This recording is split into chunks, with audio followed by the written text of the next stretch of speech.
आज पुणे महापालिकेने एक जागतिक दर्जाचं मोठं कन्व्हेन्शन सेंटर तयार करण्याच्या दृष्टीने एक मोठं पाऊल टाकलं आहे। राज्य सरकारने एक नियमावली केली आहे की दिल्लीच्या धर्तीवर भारत मंडपम, बृहन्मुंबई, नवी मुंबई, पुणे, संभाजीनगर, नागपूर या ठिकाणी ही व्हावीत। त्यात सर्वात पुढे पुणे आहे। आज पुण्याने यात रिझर्वेशनच्या जागेवर रिझर्वेशन अशा प्रकारचं एक धोरण मान्य केलं। यात जी रिझर्वेशन त्यात होती त्यातलं गार्डनचं रिझर्वेशन, तेवढ्या क्षमतेचं गार्डन तिथं व्हावं, पार्किंगचं रिझर्वेशन तेवढ्याच क्षमतेचं नाही किंवा त्यापेक्षा डबल क्षमतेचं पार्किंग या भारत मंडपमच्या कन्व्हेन्शन सेंटरला व्हावं अशा प्रकारच्या सूचना देऊन भाजी मंडई आणि हॉस्पिटलचं आरक्षण नजीकच्या ॲम्युनिटी स्पेसवर ताबडतोब दर्शवून कुठलंही आरक्षण कमी न करता एक नव्याने मोठी ॲम्युनिटी जागतिक दर्जाची पुणे शहरात तयार व्हावी अशा प्रकारची मान्यता मुख्य सभेत आम्ही दिली आहे।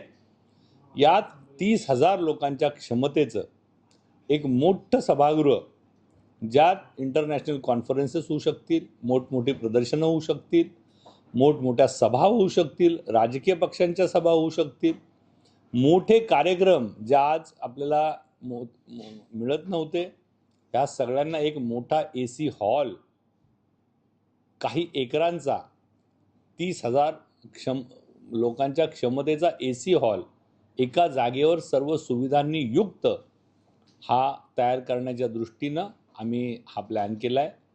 यात विमानतळालगत ज्या हाईटचं रिस्ट्रिक्शन होतं, तिथं बऱ्याच मोठ्या प्रमाणात काम होऊ शकत नाही उंचीवर, त्यामुळं भारत मंडपमच्या धर्तीवर आम्ही तिथं एक मोठं कन्व्हेन्शन सेंटर करण्याचा निर्णय केला आहे।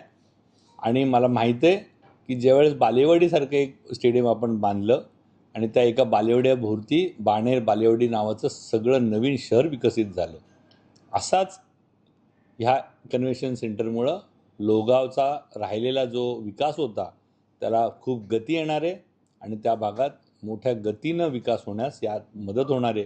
एक मोठं रस्त्यांचं जाळं या 37/154च्या डायरेक्टिव्हनी राज्य शासनाने सुचवलं आहे, ते आज आम्ही मान्य केलं आहे।